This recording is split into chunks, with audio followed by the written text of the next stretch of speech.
4 miles away from our fire department, okay? And I know the chief of the fire department lives about 5 miles away from the fire department, okay? So I know that's probably gonna take them at least 6 minutes to get to my house from the time they go to the station to get to my home, right?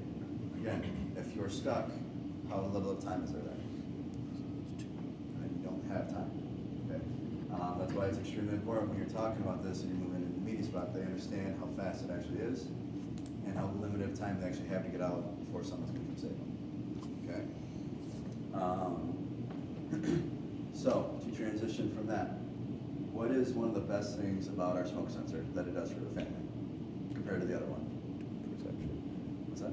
Was it dual protection? It gives you the peace of mind. Peace of mind, what? Like what's it? In terms of detection. It's looking for So, seasons. faster, right? Sensing. Time. The most important thing in a home fire is time. Okay? So, we know how fast our sensors pick up smoke, right? We know that the ionization may fail at least 55% of the time when it's guaranteed, right? So, time is the most precious thing in a home fire, correct? Right? Every family is going to need and want that time frame to get out. So, a very good tie-down question to ask the customers every single time after you go over this misconception is,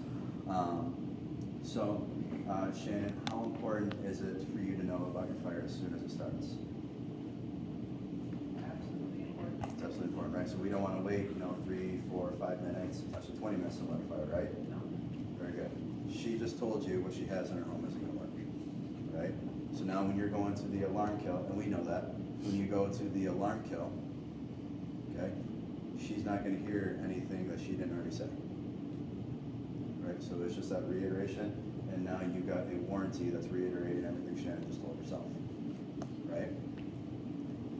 Third misconception. All right. Any questions on the first two misconceptions? Anything you guys want to add? So in the video when you show them, it couldn't hurt to tell them that the fire department's probably notified 3 minutes into the fire. So that's pretty helpful information too.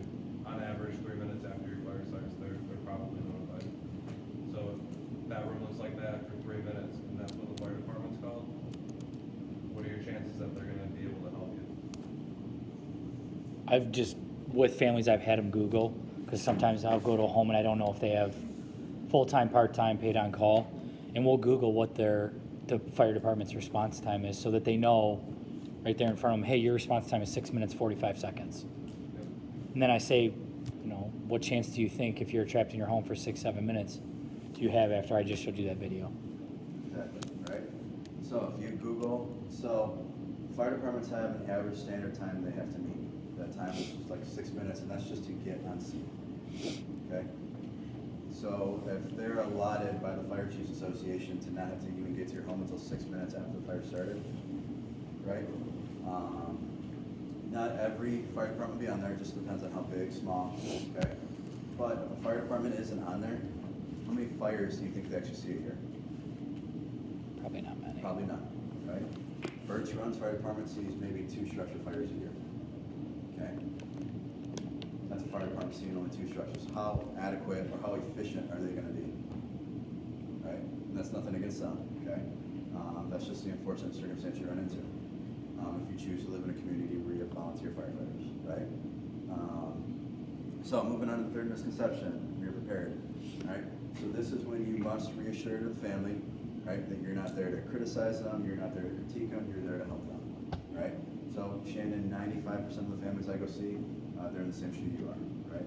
They're not as prepared as they wish they would have been, and that's why we're here to help you, right? Just that small, simple reassurance for them, right? Like, it can go a long way, all right? Bring into the fire quiz. This fire quiz is the start of becoming your best friend, okay? If you guys all watched the video that we posted the other day on getting referrals, this fire quiz is your best friend, all right? Now, when you approach that, right, so Shannon, part of why I'm here today, right, is just to make sure you're feeling prepared. So I got a short little quiz for you, right? Don't worry, it's not pass or fail. It's just for me to gauge where you're at fire safety wise, all right? So Shannon, do you have a meeting spot outside your home prior to working here? Prior, just saying. Thank you. I was going. Just say All right, if they say yes, what do you think you should do? ask them where it is. Okay, what else? Compliment them. Very good. If she says yes, you compliment them, right? Great job, Shannon. You can give her a high five, whatever you want to do, right? That's awesome to hear. Unfortunately, a lot of families we see don't. So proud of you guys for taking care of that. Thank you. Feels good to hear that, doesn't it? Yes. All right. So compliment them, right? But yes, also ask them where. Because if they say backyard, you need to correct that, right? All right. Shannon, have you ever done a fire drill in the dark? No. No? Okay, no problem. All right.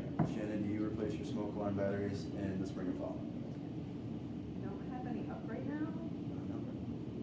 Why's that? I don't know. I just don't think about it. Were they chirping and you just took them down, or you just didn't? put them Yeah, on? the one in the kitchen would go off all the time, so we just stuck it in the fridge. Tired of hearing that nonsense, right? Yeah. All right, very good. Wasn't anything I needed to be concerned about. We waved towels at it, so I'd rather just do it. Okay, what about so you didn't have any in your bedrooms or anything like that? No? Okay. So right there, right? She doesn't like the nuisance alarms. Our network prevents those, okay? But you don't know any of that unless you ask why. Did it offend you that I asked you why they're not up? No. Okay, you're just simply trying to get her Oh, logic. silly. Right, and they will, but you're just simply trying to get her logic on why she's not doing something that she should be doing, right? Shannon, since you already took down the one in your kitchen, you've already told me you don't have any in your attic, garage, or laundry room, correct? Yeah, is that bad? Where do you think most fires start? My kitchen? Kitchens, okay. Dryer fires? Okay. Garage fires? Attic fires, right? Okay. Now, how long would it take for you to get everyone up and out of your home? Oh, we'd be out like right away. Right away. Yeah. No smoke detectors in your home, you'd be out right away as soon as the fire started. I would smell the smoke, I think. You can smell the smoke, okay. Yeah. Don't you think your senses probably cool it a little bit when you're sleeping? They're a little more relaxed? I'm a really light, I'm sorry, it sounds really dumb for me to say this stuff. It's I'm a making me feel really dumb. light sleeper. You really like sleeping? Yeah. Okay. I'm always listening for the kids and I'm a really light sleeper. Okay. Do you happen to like drink wine or anything like that? No. You don't drink any, you don't drink wine, nothing? No mommy cocktails. And that's a fine question to ask. So if someone tells you they're a light I sleeper, mean, sometimes when I'm in. I don't drink. I just take a lot of sleep aids. alcohol will put you into a deeper sleep, correct? Sleep aids. So even if they want to try and argue that or mention that I'm a light sleeper, I'll wake up to anything, right? Well, Shannon, you said you'd like to have a couple of glasses of wine here and there. What if it's one of the nights you have some wine? You're gonna be a little bit deeper to sleep, don't you think? Yeah. Yeah. Right, very good. So if we can't hear it and you're not gonna smell it, how are you gonna know about your fire? I don't know. So what are your chances? Not real good. Very good. So I think it's pretty important we kind of fix that today, don't you? All right, very good. So that's just from a simple conversation, right? You're not gonna get all that stuff unless you start asking the whys, okay? Now, I'm gonna pick on you for a second, Josh, because I heard Scott do this and this is brilliant. So, Scott, you wanna explain to them what you had Josh do for training? Oh, hell yeah. Okay, so every time you meet someone new, if you're doing it the right way, you're going to learn something. It doesn't matter if you've been a firefighter for most of your life. Doesn't matter, right? So you learn something new from everyone. So Josh, he's the fucking man. Okay. So Josh said that he could get out of his home in 2 to 5 minutes if he had a fire. Okay. You're gonna get that a lot. Okay, we get that a lot. Okay, I'm definitely thinking on you too. Okay, so we've never done this before. So you ready to take some mental notes?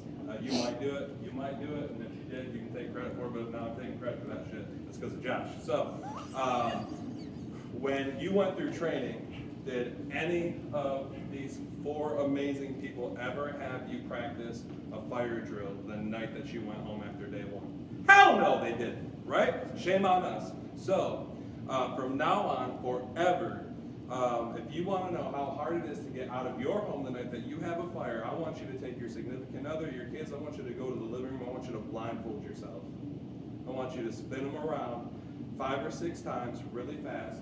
Make them take you to the bedroom. Lay your ass down. And at that point, that's 3 minutes. That's when you're notified of your fire, right? So you saw in that video. And then I want you to get out of your house Without taking the blindfold off. without taking the blindfold off.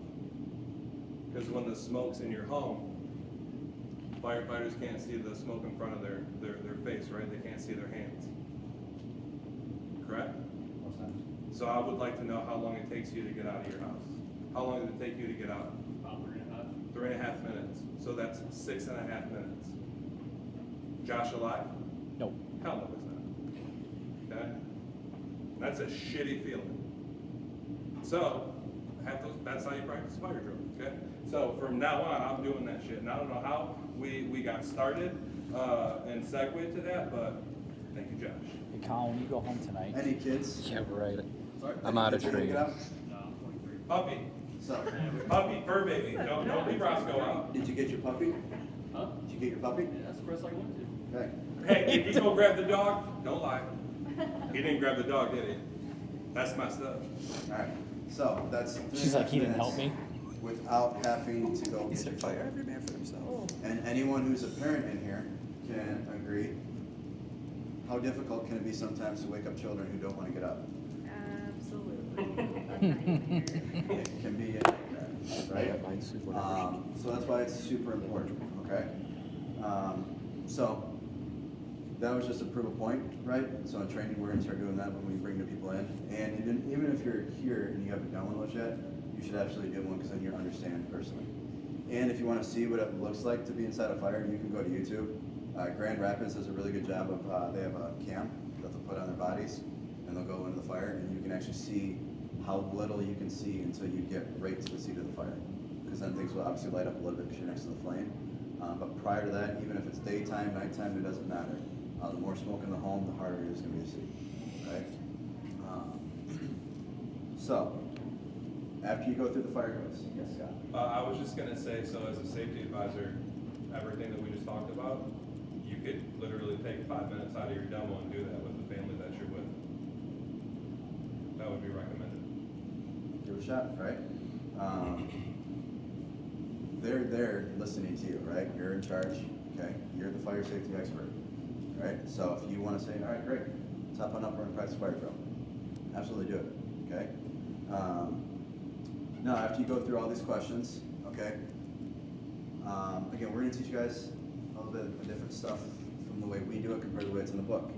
So, after I do my fire quiz, this is when I talk about the meeting spots, fire drills, why they're important, the people locator stickers. I don't follow the book. I'm having a conversation with Shannon, we're just going straight into it. And then when we get back to the book, I just flip ahead to the fourth misconception, okay? So Shannon, you said you did have a meeting spot, it's awesome. Where's it at? It's, a mailbox. Mailbox, hey, great job, everyone. Thanks. Okay, now let's say she doesn't have one. Okay, so Shannon, you said you didn't. Now let's say you have one, but it's in the backyard. That's where the bedroom, that's where we're gonna get out, and just be in the backyard. Just be in the backyard, okay? Now, another thing to pay attention to is their floor plan as you're walking in. If they only have one means of egress, so all the bedrooms have to go through the living room to get out, and that living room is blocked, right? They're gonna need a second means of egress, and they should already have one. So let's say they go straight to the backyard, okay?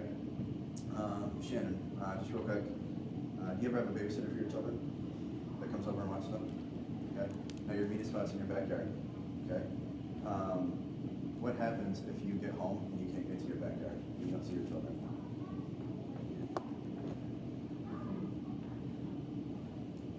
Gonna try to get my kids. You're gonna go in the house? Apparently I can't. But you would try, right? If anyone in here right now has a nerve to try and tell me that they would not go get their wife or children in a fire, you are full of crap. Or just a piece of shit. I will tell you that straight to your face. And I've told a gentleman I went and saw, he tried telling me because he had gone through the Boy Scouts and the Boy Scouts taught him not to go into a house that's on fire, that he would leave his wife and his kids. I literally looked straight at his wife and I told her, I was like, you guys can have that discussion later. Because her face immediately went like stone, like,